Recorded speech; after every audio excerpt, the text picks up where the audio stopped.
అందరికీ నమస్కారం. నేను మీ కిరా కార్పీని. నిన్న రాత్రి రాజంపేట ఎంపీ మిథున్ రెడ్డి అరెస్ట్ అయ్యాడు. కారణం లిక్కర్ స్కామ్. గత కొద్ది రోజులుగా కూడా ఈ వీడియోలు గాని ఈ మ్యాటర్ గాని వైరల్ అవుతుంది. ఇప్పుడు మిథున్ రెడ్డి అరెస్ట్ అయ్యాడు గాని అంతకుముందు 10 మంది ఆల్రెడీ కూడా విచారణ ద్వారా రిమాండ్కి వెళ్లారు. వీళ్ళ మీద తీవ్రంగా ఈడీ గాని సిట్టు బృందాలు గాని విచారణ చేపట్టారు. అనుమానాస్పదంగా ఉంది, అవకాశం మెండుగా ఉందని కూడా లోపల పంపించడం జరిగింది. అయితే ఇంతకు ముందు 10 మంది Dhananjaya Reddy Sakshi editor, Krishnamohan Reddy Jaganmohan Reddy OSD, Kasireddy Rajasekhar Reddy IT సలహాదారుడు, చెవిరెడ్డి భాస్కర్ రెడ్డి, వెంకటేష్ నాయుడు, దాంతో పాటు ఈ మిథున్ రెడ్డి, వీళ్ళతో సన్నిహితంగా ఉండేటువంటి దిలీప్, చాణిక్య, సజ్జల శ్రీధర్ రెడ్డి, ఇలా 11 మంది, అంటే 11 వాళ్ళ లక్కీ నెంబర్ కాబట్టి ఇప్పటి వరకు 11 మంది కూడా ఇందులో అరెస్ట్ అవ్వడం జరిగింది. అసలు ఏంటి లిక్కర్ స్కామ్? లిక్కర్ల స్కామ్ కూడా జరుగుతుందా? ఎందుకు వీళ్ళు అరెస్ట్ చేశారు? ఎలాంటి స్థాయిలో ఉండే వాళ్ళు కూడా అరెస్ట్ అవుతారా అంటే అవుతారు. దాని గురించి మీకు నేను కొంచెం క్లారిటీగా చెప్తాను. చాలా మందికి తెలియదు ఏపీ లిక్కర్ స్కామ్ గురించి.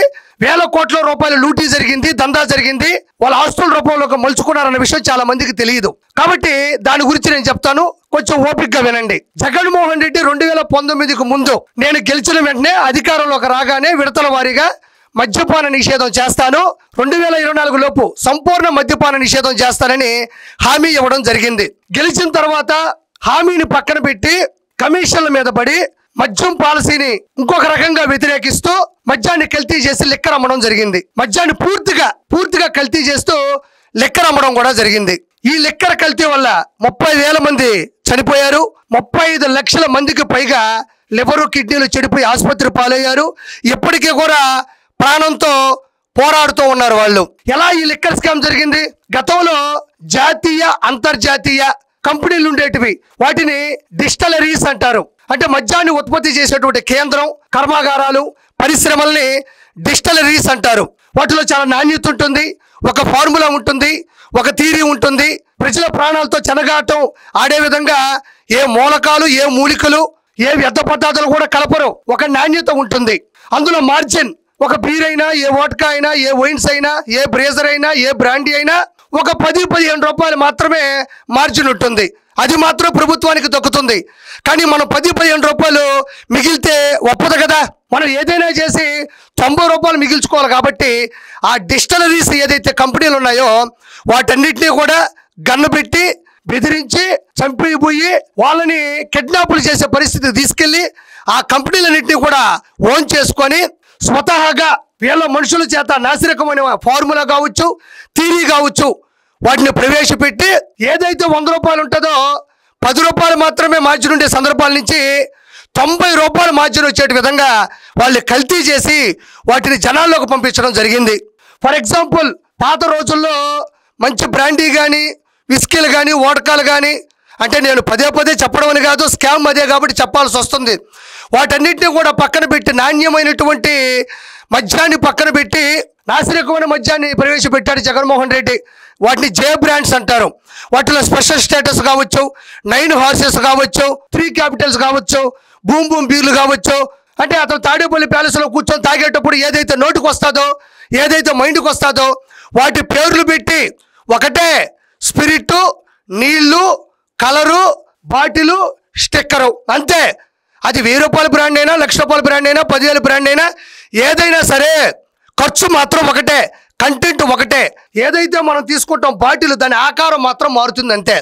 జనాలు అదేదో గొప్ప బ్రాండ్స్ అని చెప్పేసి విపరీతంగా తాగి వాళ్ళు మద్యానికి బానిసవ్వడం, వాళ్ళు లివర్లు కానీ కిడ్నీలు కానీ చెడిపోవడం, ఎంతోమంది ఆడవాళ్ళ యొక్క పుస్తులు కూడా తెగిపోవడం జరిగింది.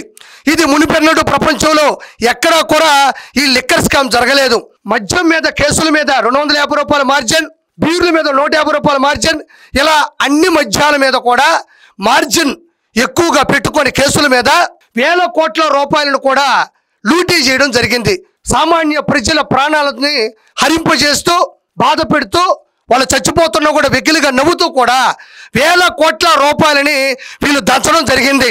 జగన్మోహన్ రెడ్డి సంపూర్ణ మద్యపాన నిషేధం పక్కన పెడితే వచ్చి రాగానే ప్రైవేటీకరణగా ఉంటాయి వైన్ షాపులు, అందరికీ తెలుసు. చీటీలు వేస్తారు, అందులో ఎవరైతే సెలెక్ట్ చేస్తారో వాళ్ళకి ఇస్తారు.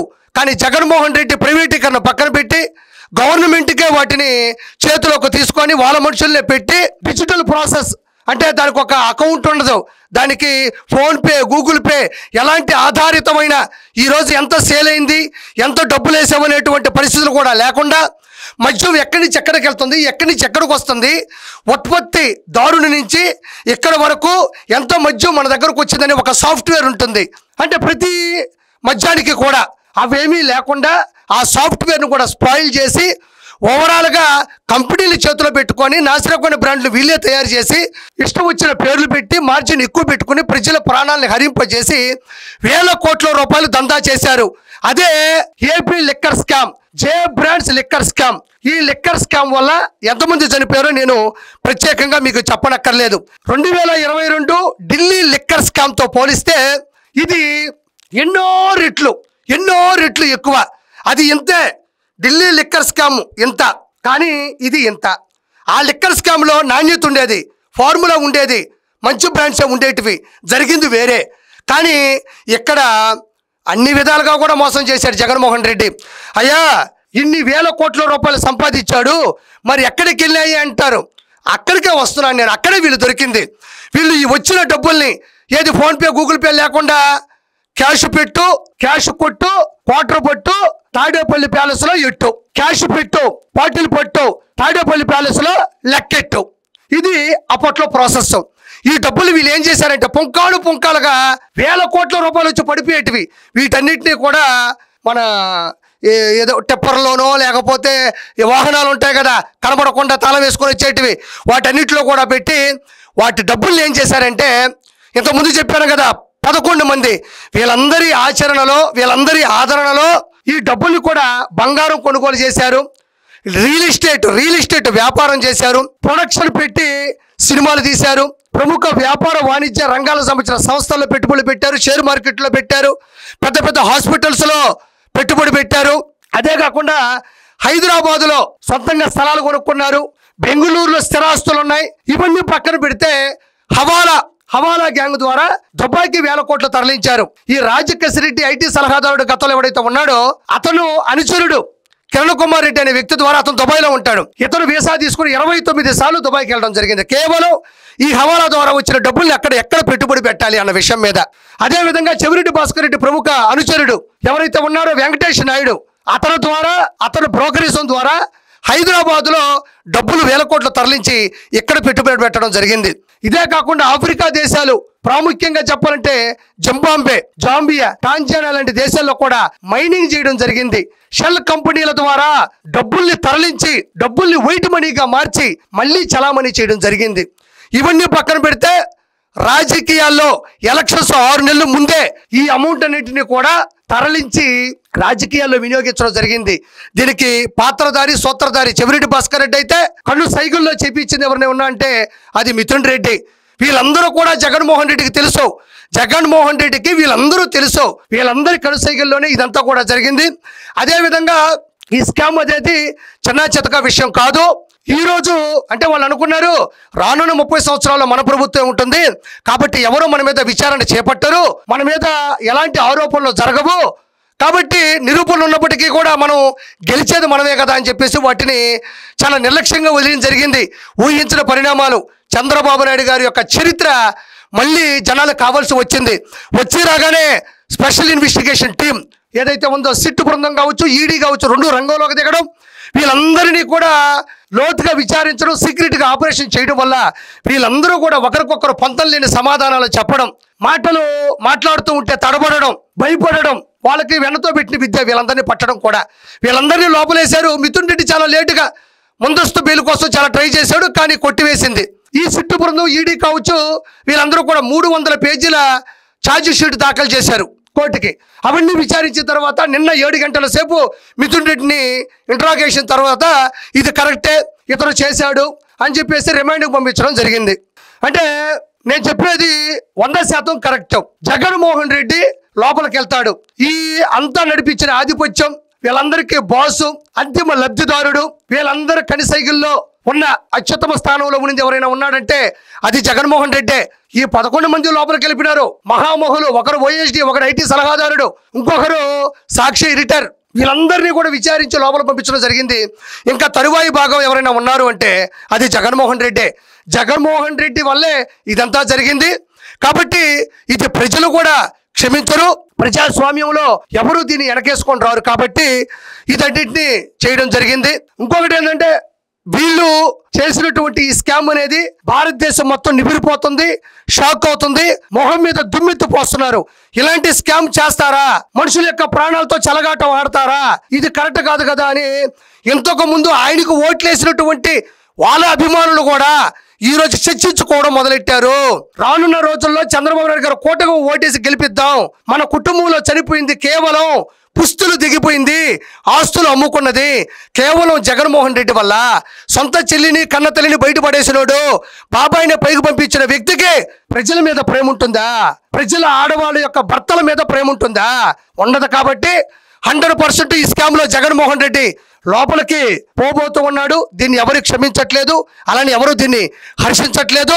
కాబట్టి చివరిగా మీకు ఈ లిక్కర్ స్కామ్ లో ఇతను చేసినటువంటి లిక్కరు, అది ఏదైతే డిస్టిలరీస్ లో మద్యం ఎలా అయితే అతను తయారు చేయించాడో చిన్న ఉదాహరణ చూపిస్తాను, నన్ను ఏమీ అనుకోకండి. అంతకుముందు జాతీయ అంతర్జాతీయ కంపెనీల నుంచి నాణ్యతమైనటువంటి మంచి ఫార్ములా ఆమోద ముద్ర నుంచి వచ్చేటువంటి బ్రాండ్స్ ఉంటే జగన్మోహన్ రెడ్డి వాళ్ళని గన్నపెట్టి భయపెట్టి వాళ్ళని లోపరుచుకొని వాళ్ళ చేత నాసిరకమైనటువంటి మందులు తయారు చేయించి 10 రూపాయలు మిగిలే చోట 90 రూపాయలు మిగిల్చుకునే స్థాయికి ఎలా దిగజారిపోయాడు, అసలు ఎలా జరిగిందని చిన్న ఉదాహరణ చూపిస్తాను.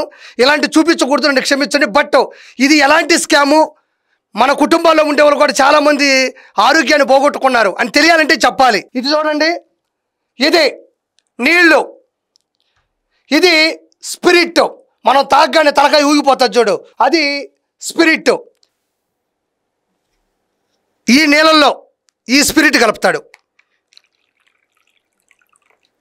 మరి ఇది ఇలా ఉంది కదా, ఇప్పుడు మనకు బ్రాండ్లో ఒక కలర్ ఉండాలి కదా, ఒక కలర్ అనేది ఉండాలి కదా.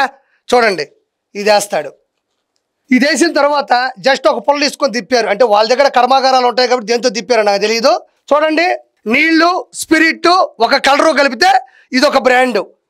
దీన్ని తీసుకెళ్ళి చూడండి ఈ ఒక బాటిల్లో పోసేస్తారు. కొంచెం జాగ్రత్తగా చూడండి. చూడండి, కింద పడకుండా కింద గ్లాసు పెట్టాను. రెడీ, జస్ట్ 1 మినిట్లో క్వార్టర్ రెడీ. స్పిరిట్ నీళ్లు కలరు కలిపితే వచ్చేసింది. స్వతహాగా ఈ బ్రాండ్స్ని 5 సంవత్సరాలు 10 సంవత్సరాలు భూమిలో పాతి పెడతారు, నిల్వ ఉంచుతారు. దానికి ఒక డేట్ ఉంటుంది, అప్పుడే జనాల్లోకి తీసుకొస్తారు. దానికి ఒక ఆమోదం అయినటువంటి పత్రం ఉంటుంది, దానికి ఒక ముద్ర కూడా ఉంటుంది. జగన్మోహన్ రెడ్డికి అవేమి లేదు, అప్పటికప్పుడు తయారు చేసి జనాలకి ఇలా పంపించేసేవాడు. దీన్ని ఇలా కలిపితే ఇప్పుడు ఇది ఒక బ్రాండ్. అంటే దీని మీద మామూలు ఆ బ్రాండ్ మీద 10 రూపాయలు మిగిలితే దీని మీద 90 రూపాయలు మిగిలింది. 100 రూపాయల మీద 90 రూపాయలు మిగిలింది. ఏం లేదు దీంట్లో ఖర్చు, నీళ్లు అంత స్పిరిట్ అంత కలర్ పౌడరు అంతే. కాకపోతే ఇదే సేమ్ ఇక్కడ కనబడుతున్న దాన్ని ఏం చేస్తాడంటే 10,000 రూపాయలు బ్రాండ్ అని క్రియేట్ చేసి ఆ సీసా మారుస్తాడు. ఆ సీసాలో కూడా ఇంకొంచెం మారాలి అనుకుంటే ఇప్పుడు చూడండి, ఇప్పుడు నేను ఇది క్వార్టర్ ఈ కలర్లో ఉంది. ఇప్పుడు మనకేం కావాలి, 10,000 రూపాయల సీసా కావాలి. ఇదిగో మళ్ళీ నీళ్లు, ఈ నీళ్లు పోయిన తర్వాత దీంట్లో మళ్ళీ ఇంకొంచెం స్పిరిట్. ఒకటే స్పిరిట్ ఉంటుంది, నీళ్ళు ఉంటాయి, కలర్ మారుతుంది అంతే. కలరు బాటిల్ సైజు బాటిల్ మారుతుంది. ఇప్పుడు చూడండి, 10,000 రూపాయలు బాటిల్ రెడీ. దీన్ని తీసుకెళ్ళి కలుపుతాడు. ఈ మూడింటిని కలిపి దీంట్లో పోస్తారు. ఇప్పుడు దీంట్లో పోసిన తర్వాత ఏమైంది, ఓరి అమ్మబడ దానికి దీనికి చాలా తేడా ఉంది. ఈ బాటిల్ 10,000 రూపాయలు, ఇది హై బ్రాండు, అందరూ తాగలేరు. 10,000 రూపాయలు పెట్టి నేను మందు తెచ్చుకున్నానని తీసుకున్న వ్యక్తి ఫీల్ అవుతాడు. కానీ మారింది ఒకటే, కలర్ మారింది, బాటిల్ సైజు మారింది, దాని మీద స్టిక్కర్ మారింది, పేరు మారింది అంతే. ఇదే లిక్కర్ స్కామ్. ఇలా కల్తీ లిక్కరు మద్యాన్ని అమ్మి ఆ డబ్బులకి లెక్కలు లేకుండా, ఊరు పేరు లేకుండా, ఆ డబ్బుల్ని డిజిటల్ ప్రాసెస్ లేకుండా ఆ డబ్బుల్ని ఎక్కడికెక్కడికో తరలించి హవాలాల మీద సినిమాలు తీసి రియల్ ఎస్టేట్లు చేసి వ్యాపారాలు చేసి ఆ డబ్బుల్ని తిరిగి తీసుకొని వచ్చి ఎలక్షన్స్లో పెట్టి, అంటే ప్రజల ఆరోగ్యాన్ని దెబ్బకొట్టారు, ప్రభుత్వ ఆర్థికాన్ని దెబ్బకొట్టారు. కాబట్టి ప్రజలు వాళ్ళని ఇంకా వెనకేసుకొని రారు, ప్రభుత్వం వాళ్ళని వదిలిపెట్టదు. వేల కోట్ల రూపాయల ప్రభుత్వ ఖజానాన్ని దెబ్బకొట్టారు. కాబట్టి ఇది అతిపెద్ద స్కామ్. ఢిల్లీ లిక్కర్ స్కామ్తో పోలిస్తే చాలా పెద్దది, చాలా ఎక్కువ. కాబట్టి ఖచ్చితంగా ఒకసారి ఆలోచించండి. జగన్మోహన్ రెడ్డి లోపల పోతా ఉన్నాడు. ఏదైతే ఈ పాపం చేశాడో ఆ పాపమే అతను లోపల పోతున్నాడు. మళ్ళీ ఎప్పుడు వస్తాడని మనం చెప్పలేము, శాశ్వతంగా రాకపోవచ్చు కూడా. కాబట్టి జనాలారా కొంచెం అర్థం చేసుకోండి మనస్ఫూర్తిగా. Thank you so much.